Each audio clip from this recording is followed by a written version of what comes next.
A Rolling Stone. A short story by Maxim Gorky. I meet him. Stumbling in the dark upon the hurdle fence, I valiantly strided over puddles of mud from window to window, tapped, not very loudly, on the window panes with my fingers, and cried, "Give a traveller a night's lodging." In reply, they sent me to the neighbours or to the devil. From one window, they promised to let the dog loose upon me.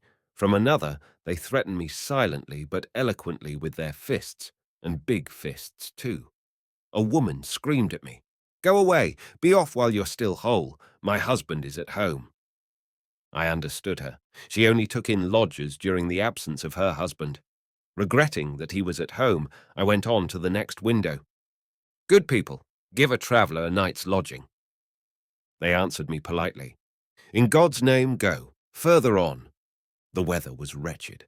A fine, cold rain was falling, and the muddy earth was thickly enveloped in darkness. From time to time, a gust of wind blew from some quarter or other. It moaned softly in the branches of the trees, rustled the wet straw on the roofs, and gave birth to many other cheerless noises, breaking in upon the gloomy silence of the night with its miserable music of sighs and groans. Listening to this dolorous prelude to the grim poem which they call Autumn, the people under the roofs were no doubt in a bad humour, and therefore would not give me a night's lodging. For a long time I had fought against this resolution of theirs. They as doggedly opposed me, and, at last, had annihilated my hopes of a night's lodging beneath any roof whatsoever. So I left the village and went forth into the fields, thinking that there, perhaps, I might find a haycock or a rick of straw, though naught but chance could direct me to them in this thick and heavy darkness.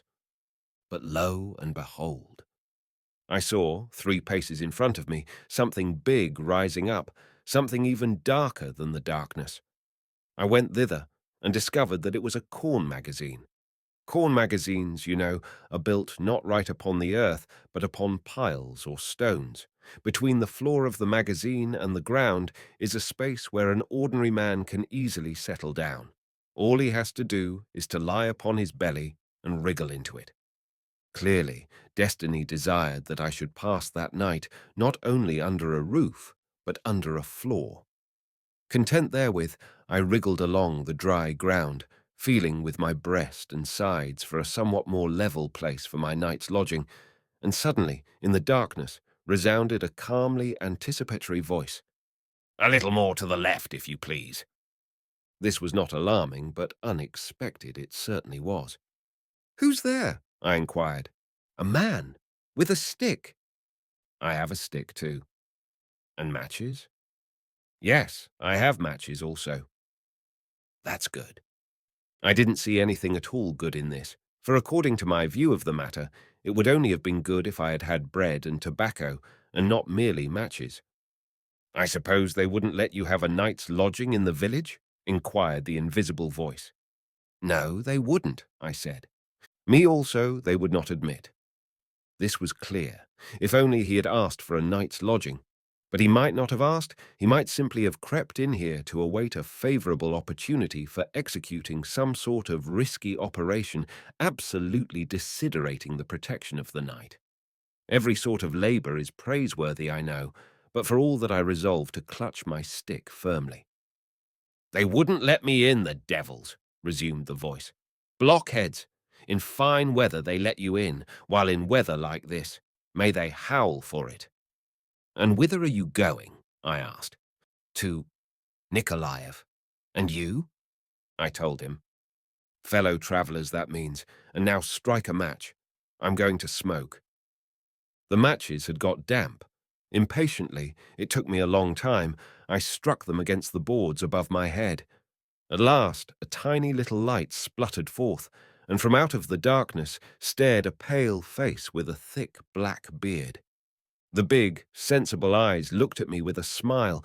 Presently, some white teeth gleamed from beneath the moustaches, and the man said to me, "Like a smoke." The match burnt out. We lit another, and by the light of it we stared once more at each other, after which my fellow lodger observed confidentially, "Well, It seems to me we shan't clash. Take a cigarette. Another cigarette was between his teeth, and brightening as he smoked it, illuminated his face with a faint reddish glimmer. Around his eyes and on the forehead of this man was a lot of deep and finely furrowed wrinkles. Earlier, by the light of the same match, I had observed that he was dressed in the remains of an old wadding pailtot, girded with a piece of string, and on his feet were shoes made of a whole piece of leather, portiony as we call them on the Darn. A pilgrim? I asked. Yes, I go on foot. And you? Likewise. He moved slightly, and there was a sort of metallic clank, evidently a kettle or teapot, that indispensable accessory of the pilgrim to holy places, but in his tone there was not a trace of that foxy unction which always betrays the pilgrim. In his tone there was nothing of the pilgrim's obligatory thievish oiliness, and so far his words were unaccompanied by any pious groans or quotations from the Scriptures. In general, he did not at all resemble the professional loafers at the holy places, that shoddy and endless variety of Russian vagabondage, whose lies and superstitions have such an effect upon the spiritually hungry and starving rural population. Besides, he was going to Nikolaev, where there were neither shrines nor relics. "And where are you coming from?" I inquired. "From Astrakhan." Now, in Astrakhan also there are no relics. Then I asked him, "Doesn't that mean you are going from sea to sea and not to the holy places at all?" "Nay, but I go to the holy places too. Why should I not go to the holy places? I go with pleasure.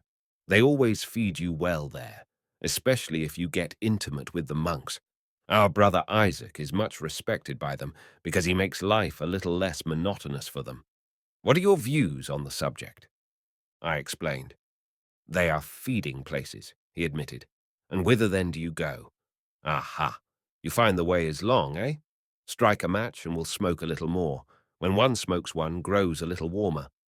It really was cold, not only because of the wind, which impudently blew right in upon us, but because of our wet clothes. "Perhaps you'd like something to eat. I have bread, potatoes, and 2 roasted ravens. Have some?" "Ravens?" I inquired inquisitively. "Never tasted them? They're not bad." He chucked me a large piece of bread. I didn't try the raven. "Come, try them. In the autumn they're capital, and after all it is much more pleasant to eat raven angled for by your own hands than bread or fat given to you by the hand of a neighbour out of the window of his house, which, after you have accepted it as an alms, you always want to burn." His remarks were reasonable and interesting. The use of raven as an article of food was new to me, but did not cause me any surprise. I knew that in winter at Odessa the lower orders eat rats, and at Rostov, slugs. There was nothing improbable in it. Even the Parisians, when in a state of siege, were glad to eat all sorts of rubbish, and there are people who all their life long live in a state of siege. "And how do you catch your ravens?" My desire for information led me to ask. "Not with your mouth, anyhow. You can knock them down with a stick or a stone, but the surest way is to fish for them. You must tie a piece of fat meat or a bit of bread at the end of a long piece of cord. The raven seizes it, gulps it down, and you haul him in. Then you twist his neck, pluck him, draw him, and fastening him onto a stick, roast him over a fire." Ah, it would be nice to be sitting by a fire now, I sighed. The cold had become more sensible. It seemed as if the very wind were freezing. It beat against the walls of the magazine with such a painful, tremulous whine. Sometimes it was wafted to us, along with the howl of some dog, the crowing of a cock, and the melancholy sound of the bell of the village church, hidden in the darkness. Drops of rain fell heavily from the roof of the magazine onto the wet earth. "'Tis dull to be silent," observed my fellow night lodger. "It's rather cold to talk," I said. "Put your tongue in your pocket. It will warm it up." "Thanks for the hint." "We will go together, eh? When we take the road, I mean—" "All right. Let us introduce ourselves then." I, for instance, am Pavel Ignatev Promtov, ESQ. I introduced myself likewise. That's right. Now we know where we are. And now I'll ask you how you came to fall into these paths. Was it through a weakness for vodka, eh? It was from disgust of life. That's possible too. Do you know that publication of the Senate entitled Judicial Investigations? Yes? Is your name also printed there? At that time I had had nothing printed about me, and so I told him, I also am not in print. But have you done anything? Everything is in God's hands. But you are a merry fellow, apparently. What's the good of grizzling? Not everyone in your situation would talk like that. I doubted the sincerity of his words. The situation is damp and cold, but then you see it will be quite different at dawn of day. The sun will come out, and then we shall creep out of this, have some tea, eat and drink, and warm ourselves. That won't be bad, eh? Very good, I admitted. So there you see, every evil has its good side, and every good thing its evil side. Amen, exclaimed Promtov with the voice of a deacon. God knows he was a merry comrade enough. I regretted that I could not see his face, which, judging from the rich intonation of his voice, must have shown a very expressive play of feature. We talked about trifles for a long time, concealing from each other our mutual desire to be more closely acquainted, and I was inwardly lost in admiration at the dexterity with which he inveigled me into blabbing about myself while he kept his own counsel. While we were quietly conversing, the rain ceased, and the darkness began to melt away. Already in the east, a rosy strip of dawn was glowing with a vivid radiance. Simultaneously, with the dawn, the freshness of morning made itself felt. That freshness, which is so stimulatingly pleasant when it meets a man dressed in warm and dry clothes. I wonder if we could find anything here for a fire. Dry twigs, for instance, inquired Promtov. Crawling on the floor, we searched and searched, but could find nothing. Then we decided to drag out one of the boards, not very firmly fixed in its place. We pulled it out and converted it into firewood. After that, Promtov proposed that we should, if possible, bore a hole in the floor of the magazine in order to get some rye grain, for if rye grain is boiled, it makes a very good dish.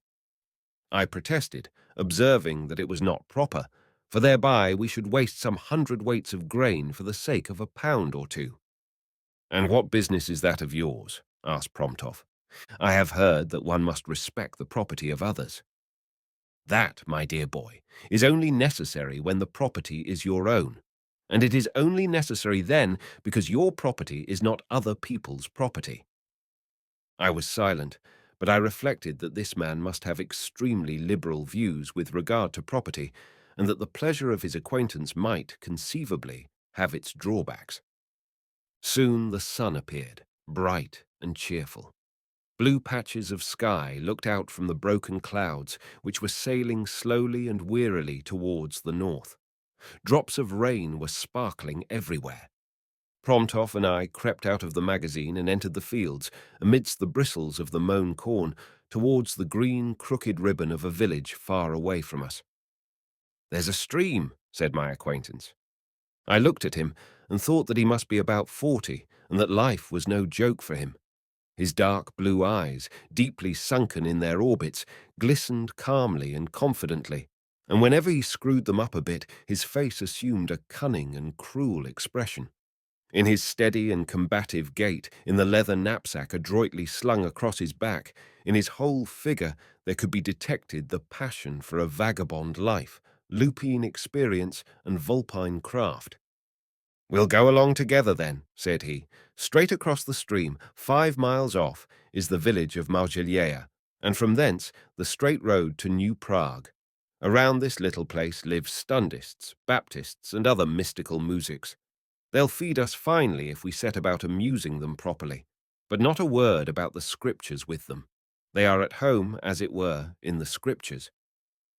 We chose us a place not far from a group of poplars, selected some stones, numbers of which had been cast upon the shore by the little stream, all turbid with the rain, and on the stones laid our fire. 2 versts away from us, on rising ground, stood the village, and on the straw of its roofs shone the rosy glow of dawn. The walls of the white huts were hidden by the sharp pyramids of the poplars, coloured by the tints of autumn and the rising sun.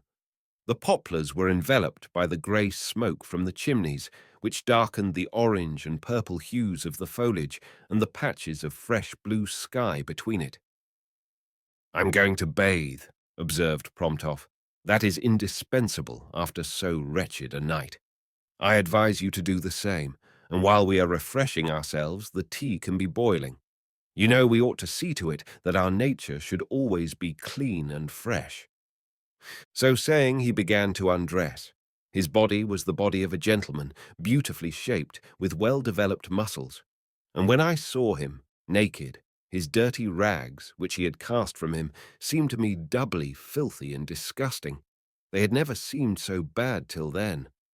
After ducking in the bubbling water of the stream, we leaped upon the shore all tremulous and blue with cold, and hastily put on our clothes, which had been warming by the fire. Then we sat down by the fire to drink our tea. Promptoff had an iron pipkin. He poured scalding tea into it and handed it to me first. But the devil, who is always ready to mock a man, seized me by one of the lying cords of my heart, and I observed magnanimously, "Thank you. You drink first. I'll wait." I said this with the firm conviction that Promptoff would infallibly vie with me in affability and politeness if I thus offered to surrender to him the first drink of tea, but he simply said, "Very well, then," and put the pipkin to his mouth. I turned aside and began to gaze steadily at the desolate steppe, wishing to convince Promptoff that I did not see how venomously his dark eyes were laughing at me. And he, while he sipped his tea, chewed his bread deliberately, smacked his lips with gusto, and did it all with a deliberation that was torture to me.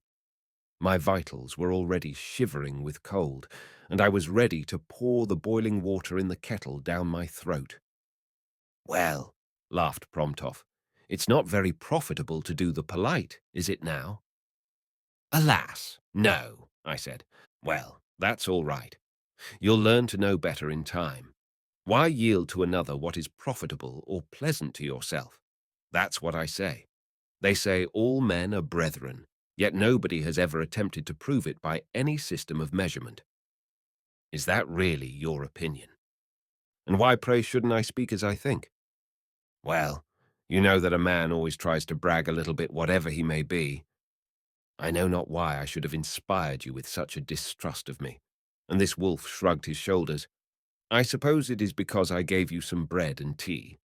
I did this not from any brotherly feeling, but out of curiosity.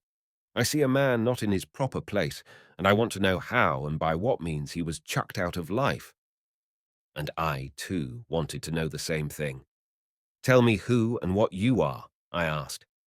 He looked searchingly at me and said, after a moment's silence, "A man never knows exactly who he is. One must be always asking him what he takes himself for." "Well, take it like that." "Well, I think I am a man who has no room in life. Life is narrow, and I am broad. Possibly this may not be true, but in this world there is a peculiar sort of people who must be descendants of the wandering Jew. Their peculiarity is that they can never find a place for themselves in the world to which they can stick fast.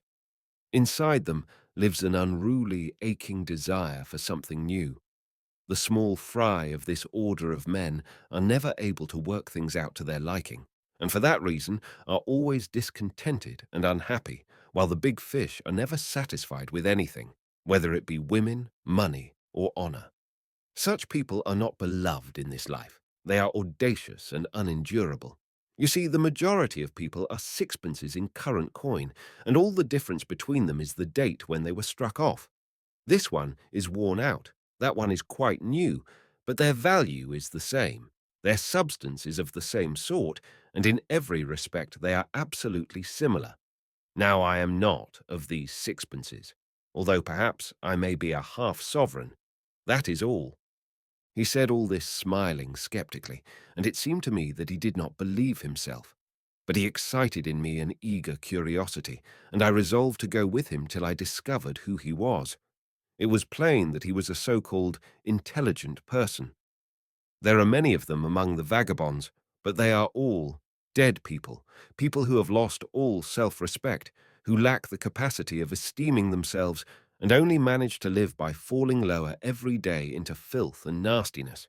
Finally, they dissolve in it and disappear from life.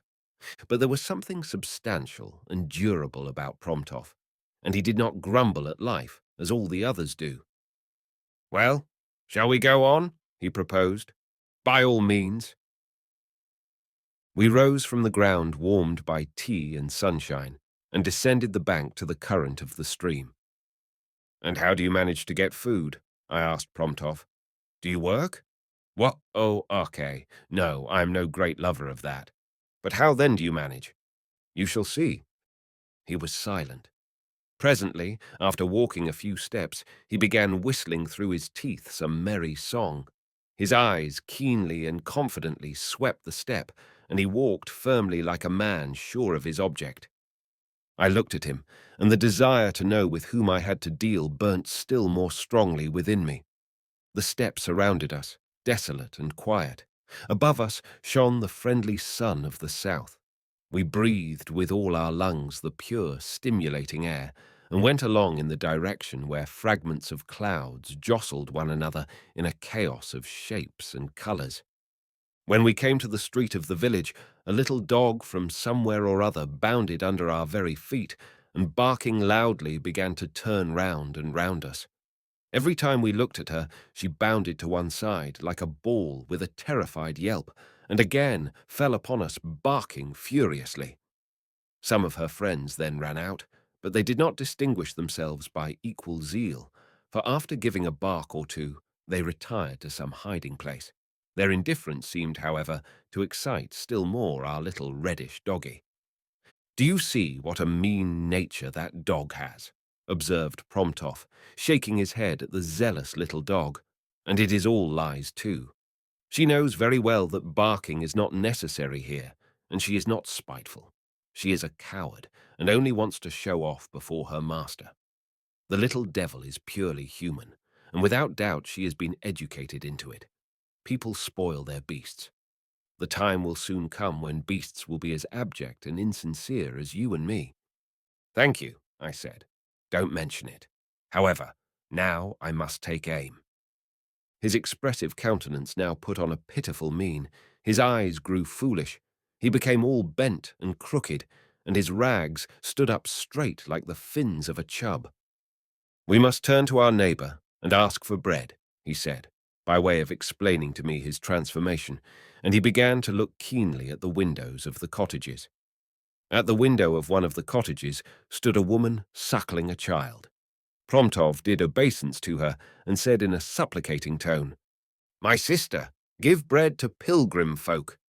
"Be not angry," replied the woman, measuring us with suspicious eyes. "May your breasts grow dry then, daughter of a dog," was the valediction my fellow traveller sourly threw her. The woman screamed like one who has been stung and rushed out to us. "Oh, you," she began. Promptov, without moving from the spot, looked her straight in the face with his black eyes, and their expression was savage and malevolent. The woman grew pale, trembled, and murmuring something, quickly entered the hut. "Let us go," I proposed to Promptov. "No, we'll wait till she brings out the bread. She'll bring out the men upon us with pitchforks." "A lot you know," observed this wolf with a skeptical smile. He was right. The woman appeared before us, holding in her hands half a loaf of bread and a solid bit of fat. Bowing low and silently to Promptov, she said to him with the tone of a suppliant, "Pray take it, O man of God, be not angry. God deliver thee from the evil eye, from sorcery, and from the ague," was the unctuous farewell with which Promptov parted from her, and so we went on our way. "Listen now," said I, when we were already a good way from the cottage. "What an odd way of begging alms you have, to say no more." "It's the best way. If you fix your eyes upon the woman for a little, she takes you for a sorcerer, grows scared, and will not only give you bread but the whole concern if necessary. Why should I beg and pray and lower myself before her when I can command? I have always thought that it is better to take than to beg, but if you cannot take, you must beg, I suppose. And has it never happened that instead of bread you sometimes got one for myself, eh? No, trust to me for that. My dear brother, let me tell you that I've got a magic little bit of paper, and I've only got to show it to a muzhik, and he is instantly my slave. Would you like me to show it to you? I held in my hands a pretty dirty and crumpled piece of paper and perceived that it was a transit certificate issued to Pavel Ignatev Promtov by the administrative authorities of Petersburg, permitting him to journey from Astrakhan to Nikolaev. The paper bore the seal of the Astrakhan police office with the corresponding signatures, all quite regular. I don't understand, I said, returning this document into the hands of its proprietor. How is it you are starting from Astrakhan when your point of departure was St. Petersburg? He smiled. His whole face expressed the consciousness of his superiority over me. Look now, it's quite simple. Think it out. They sent me from Petersburg, and in sending me invited me to choose, for certain reasons, my place of residence. Say I choose Kursk, for example. Well, I appear at Kursk and go to the police station. I have the honor to present myself there. The Kursk police cannot welcome me amiably. They have their own little brothers there, and are full up. They assume that they have before them a sharper, and a clever sharper too. If they cannot rid themselves of him forcibly with the assistance of the statutes, they must have recourse to administrative measures in order to get shot of him. And they are always glad to send me packing, even if they plunge me into fresh misery. Perceiving their embarrassment, I humanely come to their assistance. Well, well, I say, I had already chosen my place of residence, but perhaps you would like me to choose it over again. They are only too glad to get quit of me. I say, too, that I am ready to withdraw myself from the sphere of their duty, which is to preserve the inviolability of person and property, but as a reward for my amiability, they must give me some provision for the road. They give me 5 roubles or 10, a little more or less, as the case may be, having regard to my temperament and character, and they always give gladly. It is always better to lose a fiver than to saddle themselves with grave inconvenience in my person, isn't it? Possibly, I said. It is really so. And they provide me besides with a little piece of paper in no way resembling a passport. It is in its difference from a passport that the magic power of this little piece of paper consists. On it is written, Admin is Trativlai sent from Petersburg. Oh, I show this to the starosta, who generally is as dull as a clod, and devil a bit of it does he understand. He fears it. There is a seal upon it. I say to him, on the strength of this bit of paper, you are bound to give me a night's lodging. He gives it to me. You are bound to feed me. He feeds me. He cannot do otherwise, for on the paper is inscribed, from St. Petersburg administratively. What's the meaning of this administratively? The deuce only knows. It may mean sent on a secret mission for investigating the condition of the coast industries, or inquiring as to the issue of false coin, or preventing illicit distilling, or carrying out the sale of contraband goods. Or it may imply an inquiry whether the people properly attend the services of the Orthodox Church as prescribed. Or possibly it has something to do with the land. Who can decide what administratively from Petersburg's means? Possibly I may be someone in disguise. The muzhik is stupid. What can he understand? Village elder. Yes, he does not understand much, I observed. And a very good thing, too, declared Promtov with lively satisfaction. Such he is and ought to be, and such as he is, and only so, he is indispensable to us all like the very air. For what is the muzhik? The muzhik is for us all the means of nutriment. That is to say, he is an edible creature. Look at me, for instance. Would it be possible for me to exist upon this earth but for the muzhik? 4 things are indispensable for the existence of man: the sun, water, air, and the muzhik. And the land? Granted the muzhik, and you have the land as well. You have but to command him. Hi, you there! Create the land, and there the land will be. He cannot disobey. This merry vagrant loved talking. We had long since passed the village, left behind us many farms, and once more another village stood before us, submerged in the orange foliage of autumn.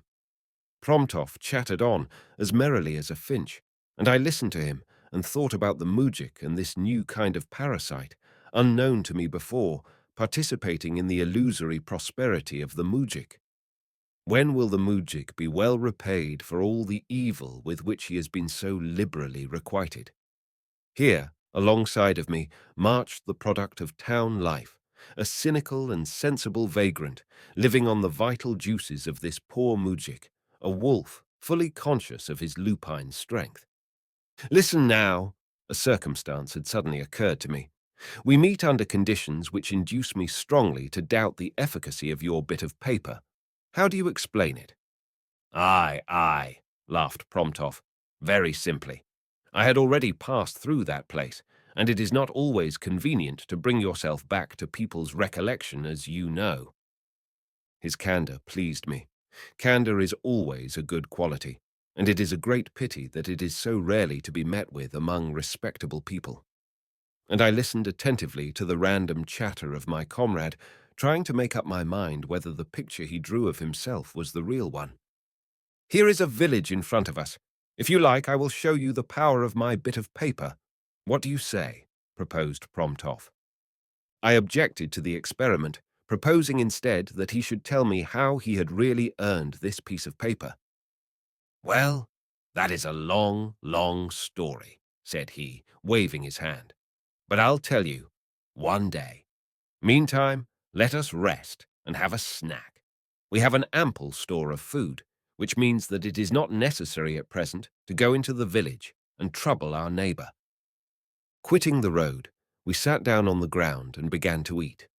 Then, made lazy by the warm beams of the sun and the breath of the soft wind of the steppe, we lay down and slept.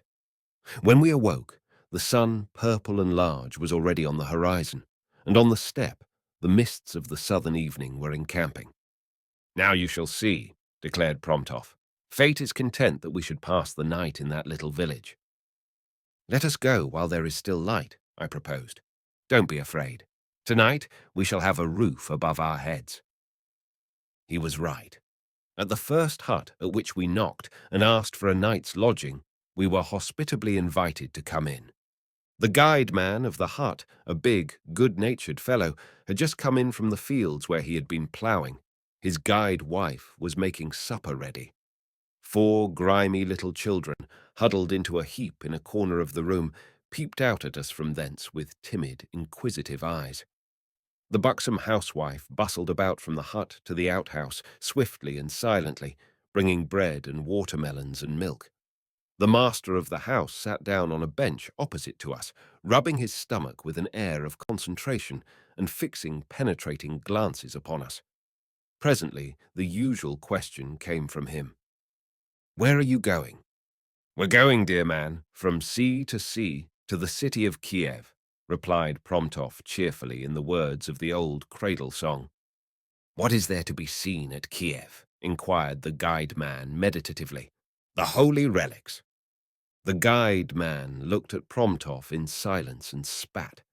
Then after a pause he asked, And from whence do you come? I from Petersburg, he from Moscow, answered Promtov. All that way? The guide man raised his brows. And what's Petersburg like? Folks say that it is built upon the sea, and that it is often under water. Here the door opened, and 2 other Kokli came in.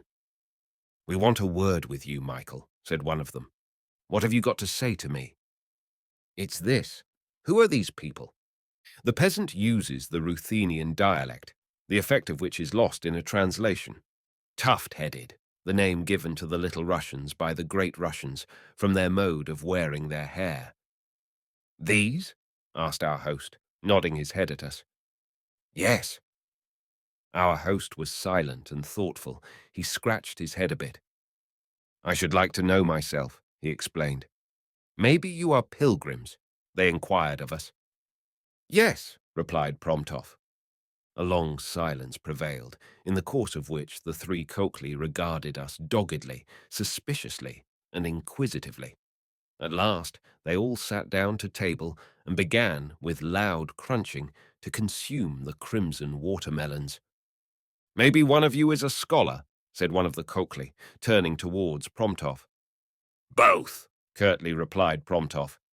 "Then perchance you know what a man ought to do when his backbone smarts and itches to that degree that he cannot sleep o' nights." "We do know," replied Promptov. "What?" Promptov went on chewing his bread for a long time, dried his hands on his rags, then pensively regarded the ceiling, and at last observed decisively and even severely, "Break up a loaf, and get your old woman at night to rub your spine with the crummy part, and afterwards anoint it with hemp oil and fat. That's all." "What will come of it?" inquired the Kokol. Singular of Cockley. "Nothing," and Promptov shrugged his shoulders. "Nothing. Why should anything come of it? Yet it's a good remedy?" "Yes, it's a good remedy." "I'll try it. Thanks." "To your good health," said Promptov, perfectly seriously. There was a long silence amidst the crunching of the watermelons and the whispering of the children. "Hark ye," began the owner of the hut. "Maybe you have heard all about it at Moscow. I mean, about Siberia. Is it possible to settle there or not? Our district magistrate said, but no doubt he lies, that it is quite impossible." "Impossible!" observed Promptov with an air of astonishment. The Coakley glanced at each other, and the master of the house murmured in his beard, "May a toad crawl into his stomach." "Impossible," repeated Promptov, and suddenly his face glowed with enthusiasm. "It is impossible, but why go to Siberia at all when there is so much land everywhere, as much as you please?" "Well, truly there's enough for the dead and to spare, but it is the living who stand in need of it," remarked one of the Coakley sadly. "In Petersburg it has been decided," continued Promptov triumphantly, "to take all the land belonging to the gentry and the peasantry and make crown property of it." The Coakley looked at him with wild, wide-open eyes and was silent. Promptov regarded them severely and asked, "Yes, make crown property of it. And do you know why?" The silence assumed an intense character, and the poor Coakley, apparently, were almost bursting with anxiety and expectation. I looked at them and was scarce able to restrain the anger excited in me by the practical joke which Promptov was thus malting at the poor creature's expense. But to have betrayed his audacious falsehood to them would have meant a whacking for him, so I held my peace, overwhelmed by this foolish dilemma. "Speak out, good man, and tell us," asked one of the Coakley quietly and timidly, with a stifled voice. "They are going to take away the land in order to redistribute it more fairly among the peasants. It has been decided there," here Promptov waved his hand vaguely to one side, "that the true owner of the land is the peasant, and so it has been ordered that there shall be no emigration to Siberia, but people are to wait till the land is divided." One of the Coakley let his slice of melon fall out of his mouth in his excitement. All of them looked intently at Promptov's mouth with greedy eyes and were silent, being much impressed by the strange intelligence. And then, a few seconds afterwards, 4 expressions were heard almost simultaneously. "Most Holy Mother," from the woman almost hysterically. "But maybe you are lying." "Nay, but tell us more, good man." "Ah, that's why we have had such bright dawns and sunsets," exclaimed the Kokol, whose backbone had ached with conviction. "It is only a rumour," said I. "No doubt all this sounds very much like falsehood." Promptov regarded me with genuine amazement and exclaimed fiercely, "What rumour? What lies? What do you mean?" And there poured from his lips the melody of a most audacious falsehood, sweet music for all who were listening to him except myself. He liked the fun of spinning yarns. The Coakley, whom he wanted to persuade, were ready to jump into his mouth. But it was abominable to me to listen to his inspired falsehoods, which might very well result in bringing down a great misfortune upon the heads of these simple-minded folks. I left the hut and lay down in the courtyard thinking how best I could spoil the villainous game of my travelling companion. His voice sounded for a long time in my ears, and then I fell asleep. I was awakened by Promptoff at sunrise. "Get up! Let's be off," he said. Beside him stood the sleepy master of the hut, and the knapsack of Promptoff was bulging out on all sides. We took our leave and departed. Promptoff was merry. He sang, he whistled, and cast ironical, sidelong glances at me. I was thinking what I should say to him and walked by his side in silence. "Well, why don't you crucify me?" he suddenly asked. "And are you aware of what will follow from all this?" I dryly inquired. "Why, of course. I understand you, and I know that you ought to turn the jest against me. I'll even tell you how you'll do it. Would you like to hear? But better far. Chuck it. What harm is there in putting ideas into the heads of these moujiks? They will be none the wiser for it. And besides, I've played my game well. Look how they've stuffed my knapsack for me. But you may bring them under the stick." "Scarcely. And what if I did? What have I to do with other folks' backs? God grant we may keep our own backs whole, that's all. That's not moral, I know, but what do I care whether a thing is moral or not moral? You'll agree that that's nobody's business." Come, thought I, the wolf's about right. Assume that they do suffer through my fault. I suppose the sky will still be blue and the sea salt. But are you not sorry? Not a bit. I am a rolling stone, and everything which the wind casts beneath my feet wounds me in the side. He was serious and intensely wrathful, and his eyes gleamed vindictively. I always do like that, and sometimes worse. Once I recommended a moujik to drink constantly olive oil mixed with black beetles for a pain in the stomach because he was a skinflint. Not a little evil of a humorous sort have I wrought during my earthly pilgrimage. How many stupid superstitions and mystifications have I not introduced into the spiritual parts of the moujik? And in general, I am never very particular. Why should I be? For the sake of a few statutes, eh? Are there not other laws within myself? This, my confession of faith, has also the sanction of John Chrysostom, who says, "The true Shekinah is man." But why boast of it? That is wrong, eh? From your point of view.